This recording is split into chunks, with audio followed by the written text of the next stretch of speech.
आउज़ुबिल्लाहि मिनश्शैतानिर्रजीम बिस्मिल्लाहिर्रहमानिर्रहीम। अल्लाहु अकबर, सुबहानल्लाह, अल्हम्दुलिल्लाह, अस्तगफिरुल्लाह, अस्सलातु वस्सलाम अलैका या रसूलल्लाह सल्लल्लाहु अलैहि व आलिहि वसल्लम।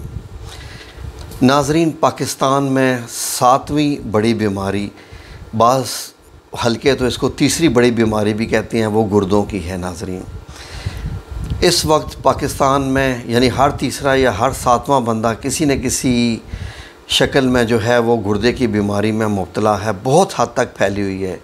और नाज़रीन, वो लोग जो ये कहें कि उनको गुर्दे की बीमारी नहीं है, उनमें जो है वो किसी न किसी मिक़दार में थोड़ी ना थोड़ी पल रही होती है, लेकिन मालूम नहीं होता। अब कैसे पता चले कि आपको गुर्दे की बीमारी है कि नहीं, ये भी जानना ज़रूरी है।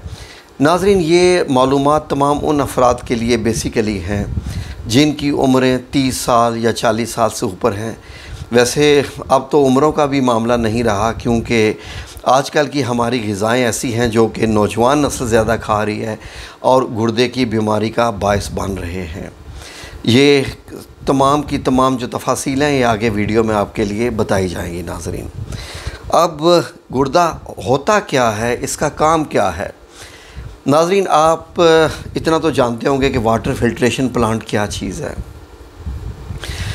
पानी जो आ रहा होता है उसको जब वो मशीनों में से गुज़रता है तो उसमें से जो गंदे मादे होते हैं उस पानी के, उनको फ़िल्टर किया जाता है और साफ़ पानी जो है वो हम तक पहुंचता है, यानी उनको अलहदा स्टोर किया जाता है।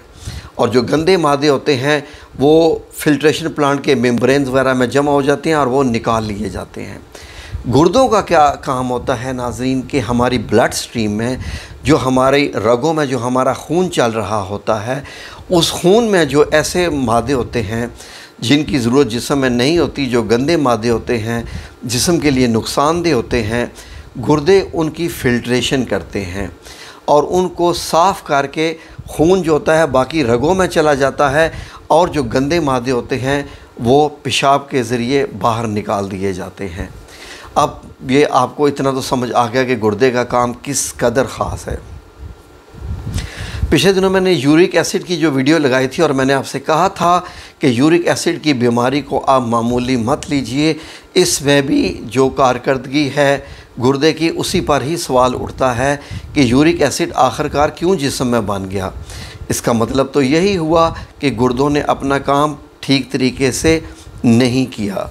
तो नाज़रीन, गुर्दों की बीमारी, गुर्दों की ख़राबी, गुर्दों में क्या क्या होता है, गुर्दे का दर्द क्यों होता है, किस वजह से होता है, गुर्दे में पथरी क्या क्या होती है, इसके बारे में हम अब आपको मालूमात देने लगे हैं।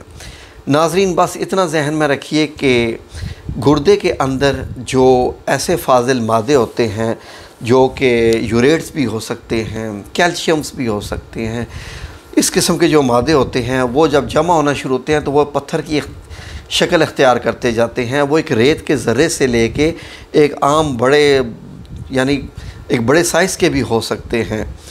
तो नाज़रीन, मुझे याद है कि मैंने एक बार सुना था और मैं डर गया था कि हार्ट अटैक के बाद जो सबसे ज़्यादा जिस चीज़ की इंसान को तकलीफ़ होती है, जिस चीज़ के दर्द की, वो गुर्दे की पथरी होती है। जब वो पथरी चलना शुरू कर देती है गुर्दे से पेशाब की नालियों की तरफ। मुझे अभी तक याद है कि मैंने एक बंदे को देखा था, हमारी कंपनी का बंदा था, और जब उसके गुर्दे को दर्द हुआ था तो अच्छा भला माशाल्लाह 4 बच्चों का बाप और बड़ी उम्र का, लेकिन मैंने उसकी बाकायदा चीखें सुनी थी उस मर्द की, क्योंकि उसको जो है वो शदीद गुर्दे की तकलीफ़ थी। तो नाज़रीन, अब गुर्दों की जिसको बीमारी हो जाए तो वो होता क्या क्या है, उसकी अलामात आप जो घर पे क्या क्या चेक कर सकते हैं कि अगर आपके पेशाब का रंग जो है वो पिंक कलर का है, सुर्खी माइल है, और जब पेशाब आप करते हैं तो आप देखते हैं कि उसमें झाग बन रहे हैं, बुलबुले से बन रहे हैं, तो ये समझ लीजिए कि ख़तरे की घंटी है। आप कोशिश करें कि उस वक्त फिर अपना जो है वो चेकअप करवा लें, टेस्ट करवा लें। इसके जो है वो कुछ टेस्ट होते हैं, क्रिएटिनिन टेस्ट होता है और BUN जो होता है बन टेस्ट होता है, और इस किस्म के टेस्ट होते हैं, उस पर मैं एक अलहदा से वीडियो बनाऊँगा। तो जो अलामात आती हैं उसमें आपको कै, मतली, बार बार पेशाब का आना और पेशाब से बहुत ज़्यादा बू आने लग पड़ना, पेशाब कम मिकदार में आना और पीछे दर्द रहना कमर में और चक्कर से आना और आँखों के इर्द गिर्द सूजन हो जानी। ये जो सूजन हो जानी है ये भी इस चीज़ की अलामात होती हैं। तो नाज़रीन इसका इलाज क्या है? बात आ गई इसका इलाज क्या है।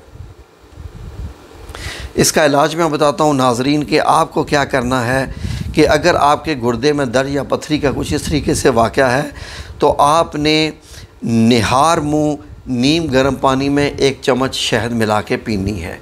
ये उन लोगों के लिए जिनको शुगर नहीं है और गुर्दे की तकलीफ़ है।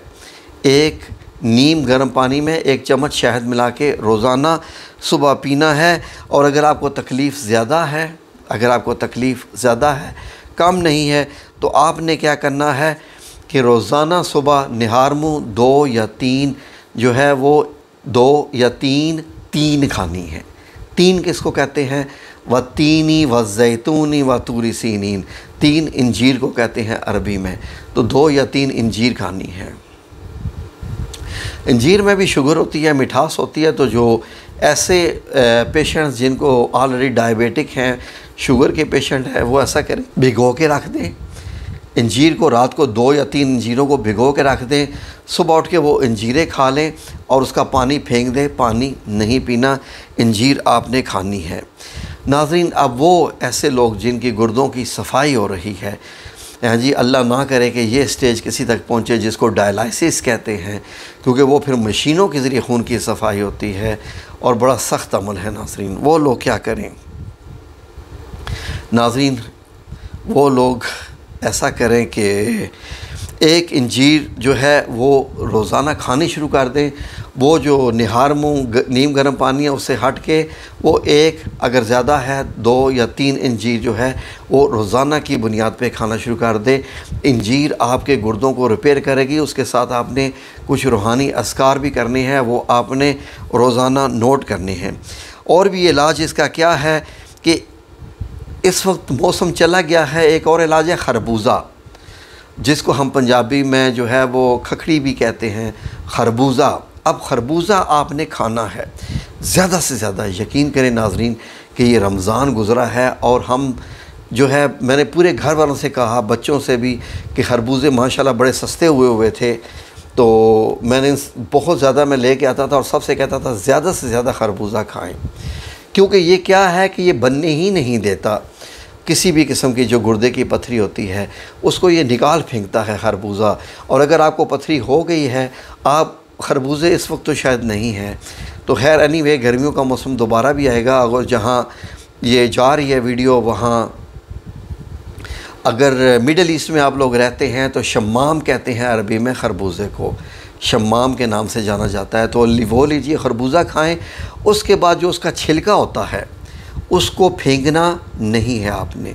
खरबूजे का छिलके को फेंकना नहीं है। छिलका जब उतरे, अब उसको क्या करना है, आपने उसके छिलकों को पानी में बॉयल करना है।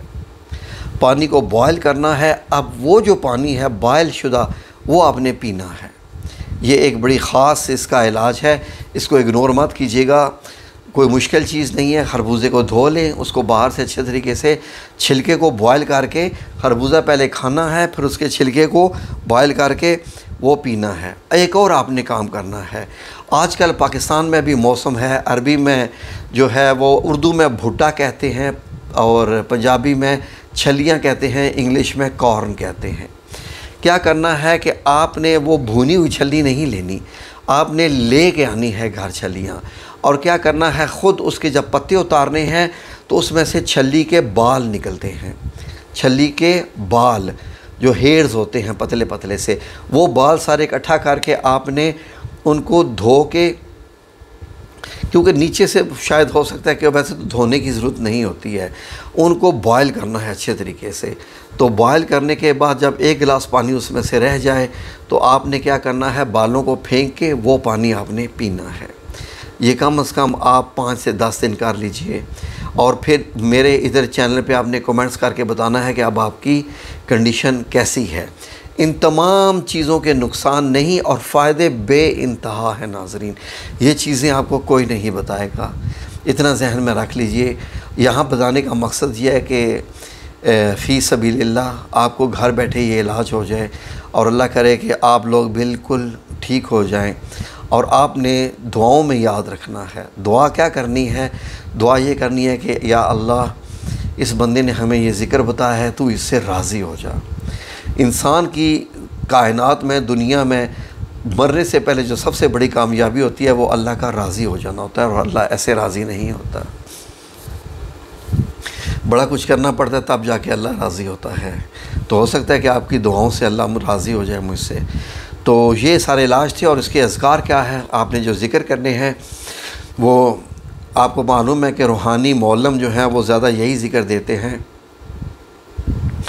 तो सुबह शाम के ये ज़िक्र हैं ख़ास या सलाम या मोमिन या अल्लाह 100 दफ़ा सुबह 100 दफ़ा शाम, या रहमान या रहीम या करीम 100 दफ़ा सुबह 100 दफ़ा शाम, और ला हौला वला कुव्वता इल्ला बिल्लाह 100 दफ़ा सुबह 100 दफ़ा शाम, आयत करीमा 40 दफ़ा सुबह 40 दफ़ा शाम। और आपने एडिशनल एक ज़िक्र करना है बाकसरत। बाकसरत से मुराद क्या होती है, चलते फिरते उठते बैठते अपना काम करते, खो आप दुकान चला रहे हैं या किचन में काम कर रहे हैं या कुछ भी कर रहे हैं, वट एवर यू डू, आपने ये रिसाइट करना है अल मुहय्यो का, अल मुहय्यो, और उसके साथ या हय्यु या कय्यूम का, और साथ अल वहाब। ठीक है, या वहाब का कर लें, अल वहाब की बजाय या वहाब का ज़िक्र कर लें। तो ये आपके अज़कार हैं सारे, ये आप ज़िक्र कीजिएगा और देखिएगा अल्लाह रब्बुल इज़्ज़त इंशाअल्लाह बिइज़्निल्लाह ताला आपके साथ खैर का मामला करेगा इंशाअल्लाह। मेरी अल्लाह रब्बुल इज़्ज़त से दुआ है कि या मेरे मौला करीम जो भी इन ज़िक्र को करे, जो भी ये अमल करें, या मेरे मौला करीम इन सब को शिफ़ाए कामिल अता फ़रमा दे। ये तेरी दी हुई, तेरी पैदा की हुई चीज़ों को इस्तेमाल करने जा रहे हैं, ये तेरे ही ज़िक्र, तेरे ही सफ़ाती नामों का विर्द करने जा रहे हैं। या मेरे मौला करीम इनका जो है वो बेहतरीन मामला कर, इनको शिफ़ाए कामिल अता फ़रमा देना या रब्बुल इज़्ज़त। आमीन या रब्बुल आलमीन बेरहमतिका या अरहमुर राहिमीन।